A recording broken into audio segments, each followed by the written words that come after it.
Hey everyone, welcome back to Topher Drives, where today you join me in Tybee Island, Georgia with this 2025 Mini Cooper S Cabriolet. We're actually stood right next to Fort Screven, which was a World War I and World War II battery. So it's quite the tourist attraction. There's lots of people around. You may see some of them ride by on their bicycles and things, but we have managed to find our own little spot here for our copper gray 2025 Cabriolet Cooper S. This is now the 4th gen Mini Cooper, chassis code F67 for the convertible, 65 being the 4-door, 66 being the 2-door hardtop.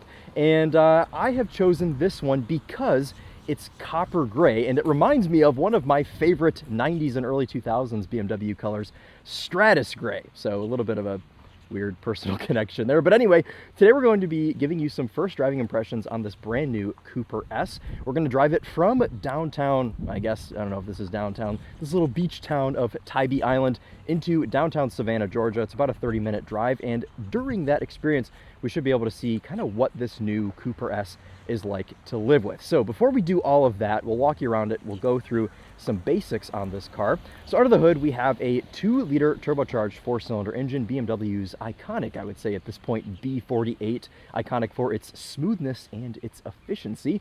In this new Cooper S, power output 201 horsepower, 221 pound-feet of torque. It's front-wheel drive, of course, and it has a 7-speed DCT, which is a bold choice considering some of the issues that they've been having with the DCT, but it does make sense considering that the X1 and X2 are Mini Cooper based.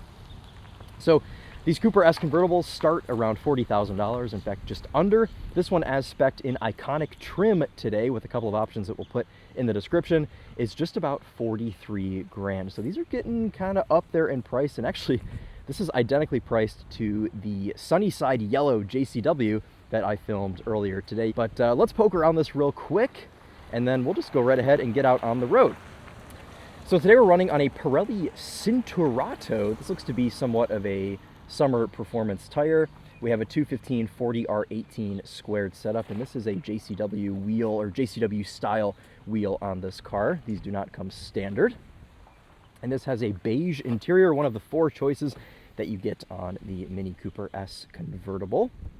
I think they look quite nice, and I think the spec overall on this car is quite tasteful. Obviously, we have a number of different styling updates, but I think this still looks very much unapologetically Mini. They've just made its mouth bigger, they've made its eyes bigger, and like I said in the JCW video, it just looks very surprised to see you. Like you walk up to it and it goes, ah! But yeah, it's just permanently like that. We have this anodized gold trim around the grille on the badge. And I like that they haven't kind of strayed away from just the pretty basic Mini formula here. The only place where it's a bit different than the hatchback is on the back. We've got completely different taillights and obviously a different liftgate setup for functionality reasons, but I think it's peculiar that this gets completely different taillights. I mean, the ones on the hatchback, I'll insert a photo or a video of that right now so you can see, but they're quite like triangled and squared off. So these are just kind of more traditional Mini. And from the back, this does look more like the outgoing 3rd gen car than the current 4th gen in other configurations. The only thing here that's a bit disappointing for me is that they have gotten rid of the center exit exhaust, and they've replaced it with nothing. There's nothing back here. The exhaust just dumps under the car, and we're not able to see it. You'll kind of see this theme continued, unfortunately, throughout the walk around and the drive of this car, and it seems like Mini has kind of watered down this Cooper S, and if you really want a performance-oriented Mini, you have to go for the JCW at this point. I mean, this Cooper S does not even have paddle shifters, and obviously, it goes without saying, you can no longer have a manual transmission in any Mini in the year 2025. So a little bit disappointing, but it is what it is, I suppose. With this being a convertible, we have this pop-down little tailgate thing that won't open because I don't have the key, which I think looks like a Biscoff cookie. It's quite a large key also, you think, and it's funny, it's like an oxymoron. It says Mini on it, but it's a massive key. Okay, let's drop our little tailgate here,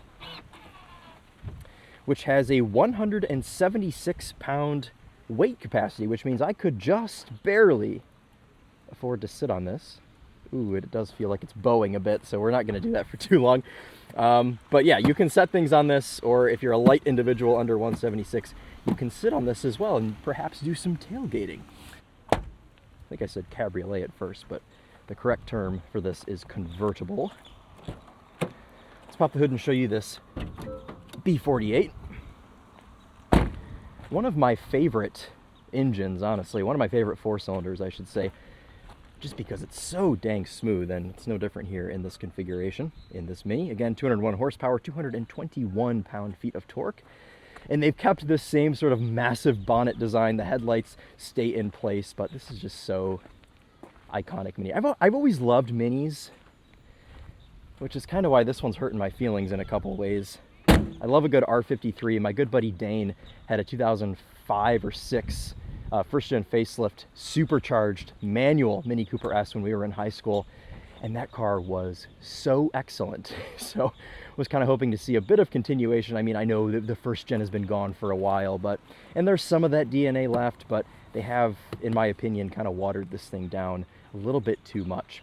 I've got my wind deflector in here, so we shouldn't even have to equip the earmuffs for today's top-down drive.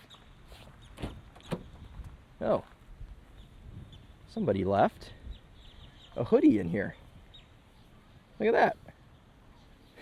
Okay, we'll be nice and we won't steal this random person's hoodie that got left in the car. But anyway, let's go ahead and jump in this thing, and we'll start it up and we'll go for a drive. Lots of birds chirping, dogs barking.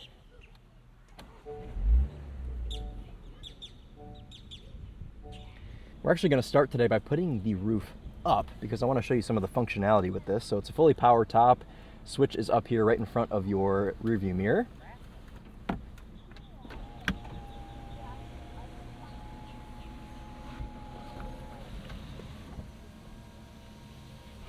can see full functionality happens just by holding that one switch. But what's cool about this top is you can kind of have it as what Mini calls a sunroof. So you can hold this down and it'll only open this front section. So if you don't want to fully commit to having your top down, you can just do this bit. This is not new. Minis have been doing this for a while, but just wanted to show that it is still existent here in the 4th gen. Put this roof down. And then on the home screen, we have this thing called the always open timer. Again, not new to Mini, but you can see that this car has been driven for 6 hours and 44 minutes with the top down. And being that this only has about 1,100 miles on it, that's probably about half the entire existence of this car so far has been driven with the roof down. So that is quite cool. It's like I said, they've kept some of the heritage, they've kept some of the fun factor here with silly little things like this, but then why does my Mini Cooper S not have paddle shifters? Why can I not have it with a manual transmission? I can understand a bit more killing the manual, but getting rid of paddles is just like a slap in the face for an S model. I would get it on the base, but on the S, on the JCW, give me some more access to my gears. Otherwise in this interior, very, very simplified, very minimalist as we're seeing. It's almost Tesla-fied, not quite, because we do have some physical controls, but we have this 9.4-inch round display in the middle that's made by Samsung, because Mini figured Samsung knows what they're doing with making round smartwatches. So this is basically just a big 9-inch smartwatch screen tacked onto the dashboard. We also have a head-up display that I have lowered right now because I feel like it impedes my vision out the windshield. Otherwise, obviously wireless, Apple CarPlay, Android Auto here on this infotainment system. Everything, I mean, the UI here, it's a little bit overwhelming. There's a lot going on in here, but everything works smoothly. I haven't really had any glitches with this at all today, and I've spent all day, what time is it right now? 1:50. Since 9 a.m. I've been driving these Minis, so I've had no problem. There's a lot of places to put things, which I like. There's this little holder right here, which fits my my earmuffs and my spare battery perfectly. So I like to see that.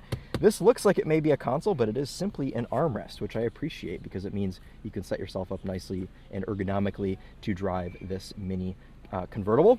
We've got a wireless charger here, which has a strap to hold your phone in. We saw that first on the BMW X1. That does a great job. 2 cup holders. Got a little bit of room in your door pockets here, but overall, I mean, it works in here. You can do most of what you want to do without getting irritated. These physical switches here, one's the shifter, one's the start-stop switch, which I like because you twist that to turn it on like you'd be using a key. And then you have the experiences toggle switch, which I like that they have a toggle in here because it reminds me of an old R53 Mini. And you can go through all of your different drive modes, or experiences as Mini calls them. We have go-kart mode, which is like sport. We have core, which is normal. We have green, which is Eco, Personal, Vivid, Timeless, and Balanced. These last 4 drive modes are more so just kind of visual enhancements to the interior, the screen, the ambient lighting, things like that. But the only 3 that really change your driving are the go-kart, the core, and the green modes. So, okay, I think that's probably good enough while we're sitting here. And I'm gonna go ahead and set the navigation back for the hotel, and then we'll hit the road. It is a 31-minute drive back to the hotel. I'll show you our reverse and 360 cameras here. Pretty good quality. You can hear our parking sensors going off. Very sensitive to things that are low down, which are nice for a car that sits quite low down like this Mini convertible.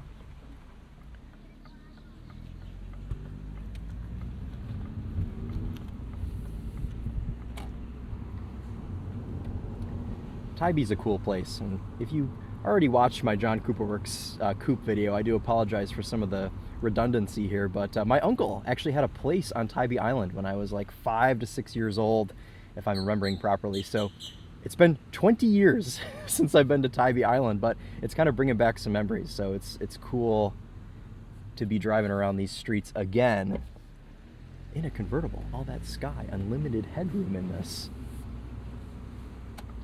I learned my lesson here earlier. This is a very bumpy section.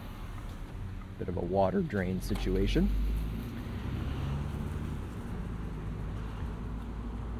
Now, as far as I know, we just have fixed dampers on this car. I know the JCW has adaptive electronic dampers, but the ride on this is pretty nice. It's actually kind of on the softer side, which is surprising for a Mini.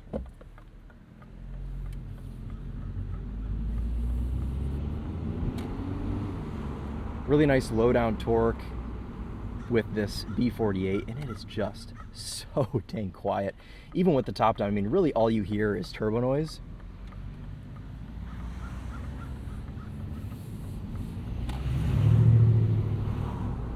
And it's perfect for this little beach town. You can kind of just put it anywhere you want. Steering feel very light, and it was like this in the JCW as well. So this is not unique to the Cooper S, though I will say the steering itself doesn't feel as quick as it did in the JCW. It's still quick, just not quite as quick. So there is definitely some progression going up to the JCW. And again, like I said in the beginning, it's worth spending the extra few grand for the John Cooper Works if you're a driving enthusiast, because I don't really know that this Cooper S like scratches the itch for me anymore. It does just feel a lot like a cruiser. Let's put these windows up.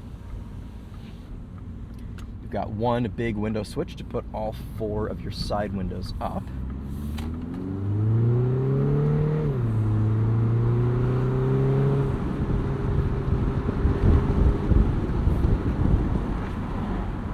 Those are all the way up. Wind deflector doing its thing, and we're going to slow down because Georgia has very, very low speed limits.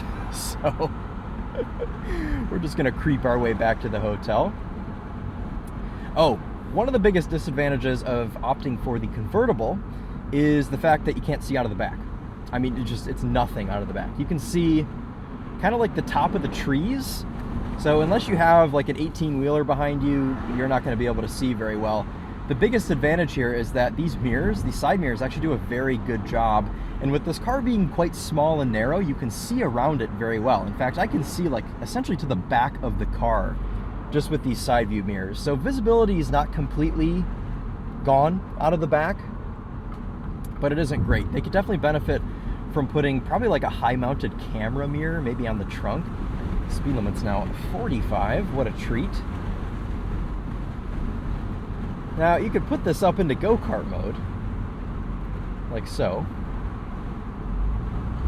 It'll drop some gears. And you do have an L mode, which I suppose kind of works like sport.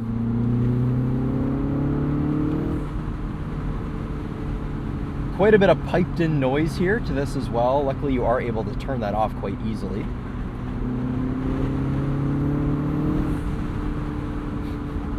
Doesn't make a bad noise, and you have all of that turbo blow off as well, which obviously with the top down you can hear. I do like that, I'll admit. But if you look at this as just being like a nice cruiser, it's absolutely spectacular for that, because you can sit in this car all day long, 50 miles an hour with this wind deflector back here. It's quiet, it's comfortable, it's smooth, it does everything you want it to do. I'm struggling that this is called a Cooper S. I think this car as a base model would be totally perfect. And S used to really mean something back in the day. I mean, it was a completely different engine. It was supercharged. It had forced induction, whereas the base cars were naturally aspirated. Well, now, no matter what, every single trim of the new Mini Cooper has the B48, so they all have the same engine. And I'm sure there are some internals that are different to handle the JCWs, for instance, 280 pound-feet of torque over like the 180 that you get on the base cars. So there are differences, but I mean, this doesn't sound any different than the John Cooper Works, or I assume the base model. I haven't driven the base yet, so I don't know what that's like. But I'd almost say that the base would probably make more sense over the S. I mean, like, base and JCW would probably be the only two that I would even recommend you look at. This one's in a little bit of an awkward middle child situation now. I think they've watered it down too much to where it's just not necessary. So it's a Range Rover Evoque convertible. It's kind of the vibes I'm getting from this car, unfortunately. Let's go back into go-kart. Let's slow down. There's nobody coming either way. Let's stop and do an acceleration real quick. We've got an empty highway.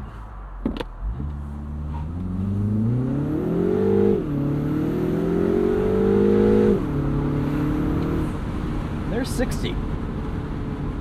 Allegedly, that happens in just over 6 seconds. I would agree with them. I mean, this car, it's pretty quick. It does the thing.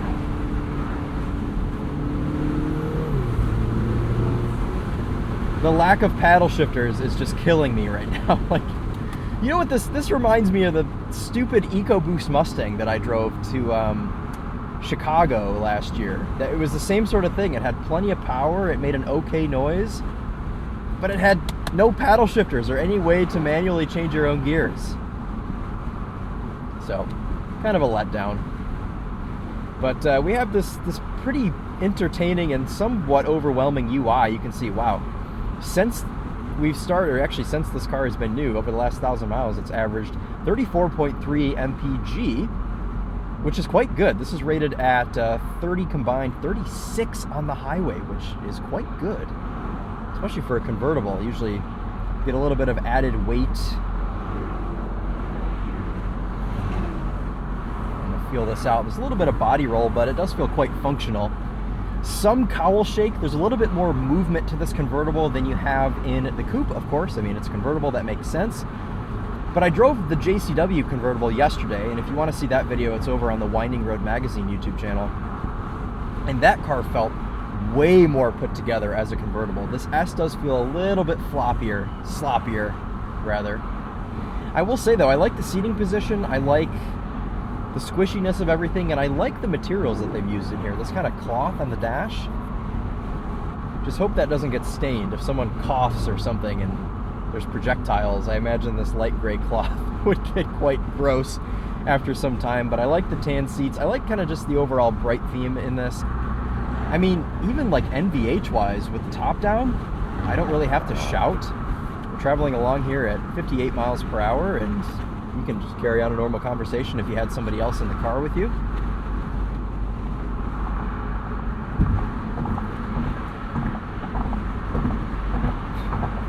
So we also have this little virtual assistant. His name is Spike. He's a little dog. And you can ask him to do things like, "Hey Mini, turn on my ventilated seat." This vehicle cannot cool your seat. Oh, this doesn't have ventilated seats. So I tried this in the JCW as well. No ventilated seats in this particular car. Hey Mini, turn on my heated steering wheel. Steering wheel heating on. There you go. We're gonna pull over here in the next mile or so and put the top up to give you guys some driving impressions with that. But before we do so, let's talk about kind of comfort here in this interior. Now, these are the JCW sport seats in this car. They're a little bit stiff, but they do have pretty good lumbar support, and they even have a massage function which does an okay job. It's just one of those lumbar features where, you know, it kind of just pushes in and out on you. It's not a full like Brookstone massage chair experience where you have the little massage balls that individually push pieces of your back, but it does help for if you are a bit fatigued. Let's hear this JCW convertible. See, that they just really don't make any noise. I mean, it's nothing crazy at all, for sure. We're gonna pull off here for just a second. Very conveniently placed little stopping point. And we'll put the roof up. Stick our hazards on, that seems to be customary. Actually, why don't we drive a bit with just the sunroof function? We'll see what NVH is like there. And then once we get onto the highway here in half a mile, we'll close the roof completely. It's got to shut completely first, and then we'll reopen the sunroof bit.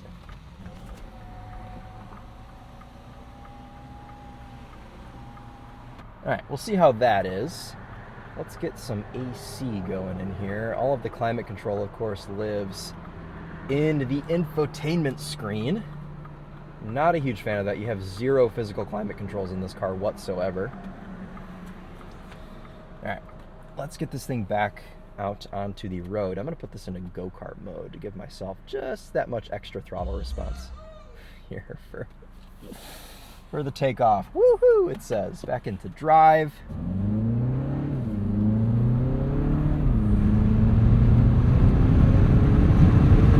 Ooh, that is quite noisy. We're going to kill that right away.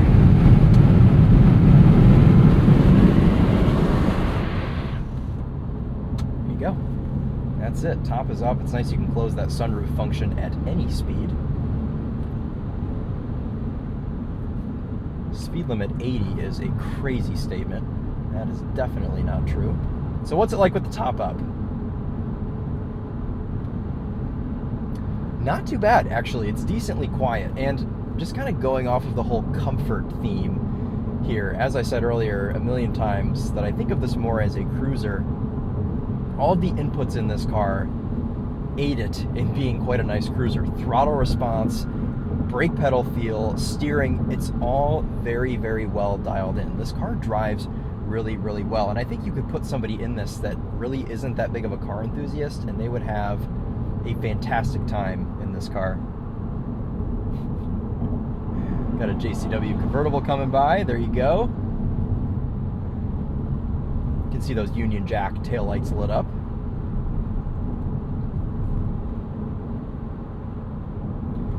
Over some of these imperfections, there is quite a bit of cowl shake. I mean, you can see the steering wheel vibrate pretty aggressively.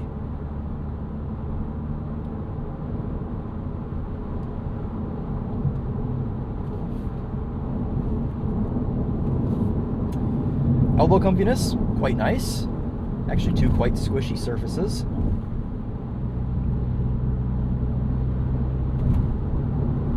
And I just love that they added this this armrest just as an armrest. There's no other purpose for this other than just to be comfortable in here. Should we try out some of these other modes while we're just chilling? Personal?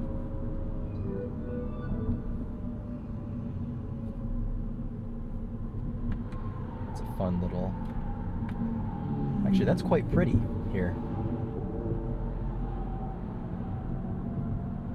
That would be nice if you're just like driving into a sunset. Yeah,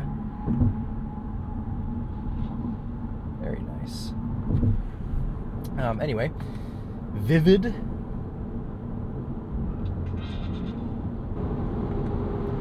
This is a cool one. Kind of a throwback to the first gen Mini with just the big circular gauge cluster.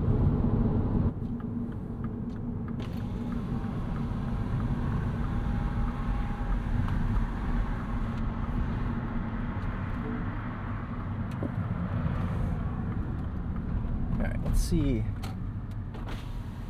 Okay, we're at 15 miles an hour. It's letting me put the top down. That's good. There you go. That actually goes down pretty quick too. You could easily do that at a set of lights with no problem.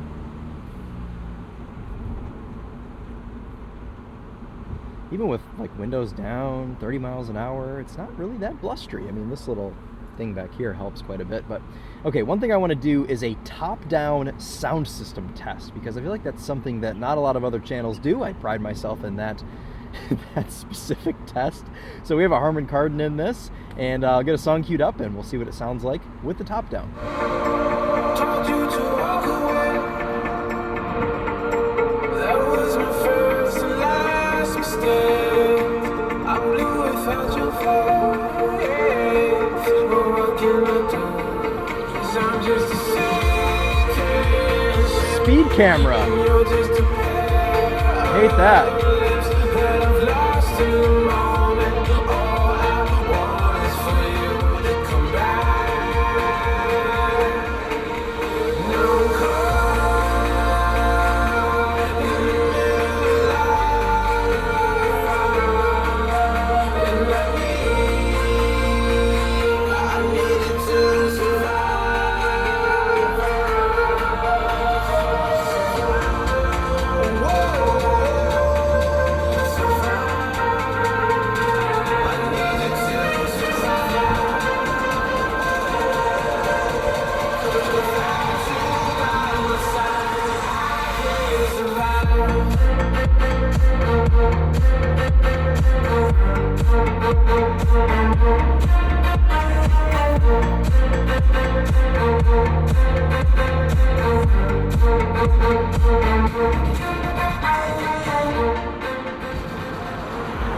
Pretty good sound system overall. I mean, especially for a convertible, you do have to have that power there.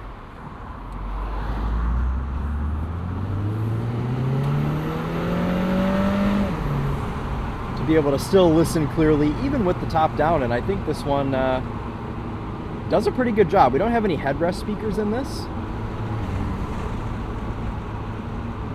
but it's got plenty of power. Yeah, I have no real complaints here with the sound system. It does have a surround mode as well, which we are in.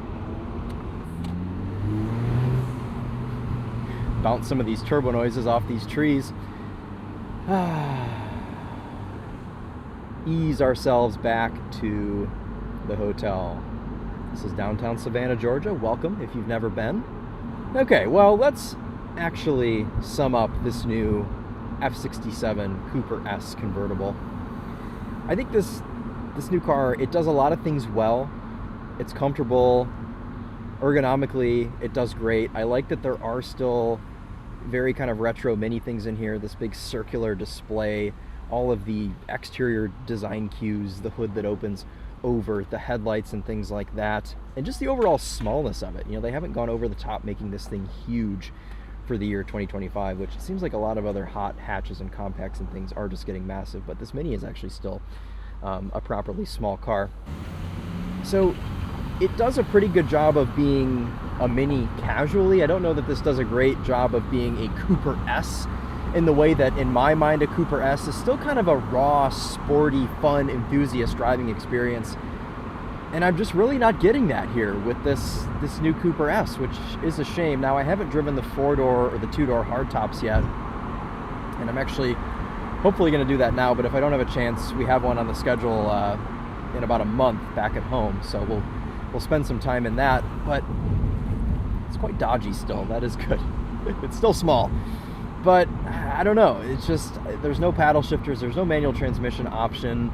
It doesn't really make any noise whatsoever. I can't really hear the exhaust.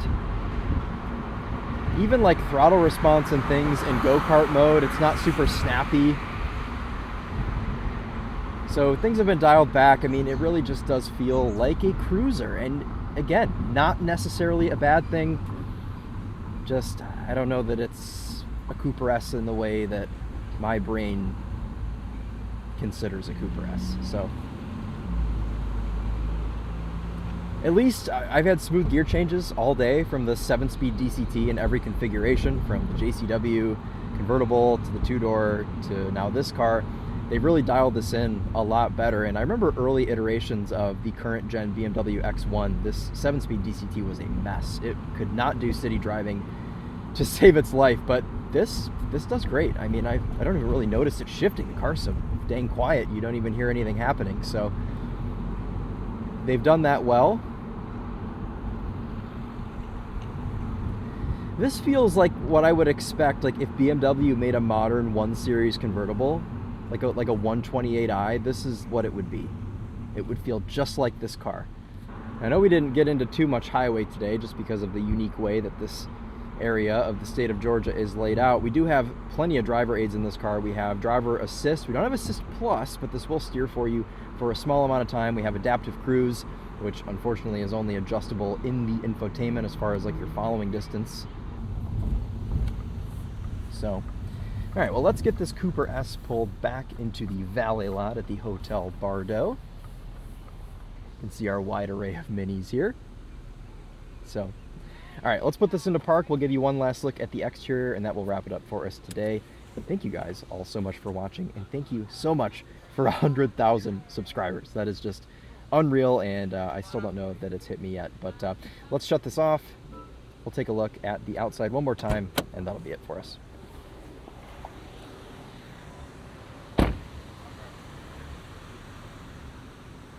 Cool. All right, guys. Well, thank you again so much for watching. If you have any questions about this new Cooper S, let me know. We'll get one of these back at HQ back in Michigan. Eventually, we'll be able to spend a bit more time with it, but hopefully you enjoyed those brief first impressions and little commute from Tybee to Savannah. So that'll be it for us. Thank you, guys, and we will see you in the next one. Take care.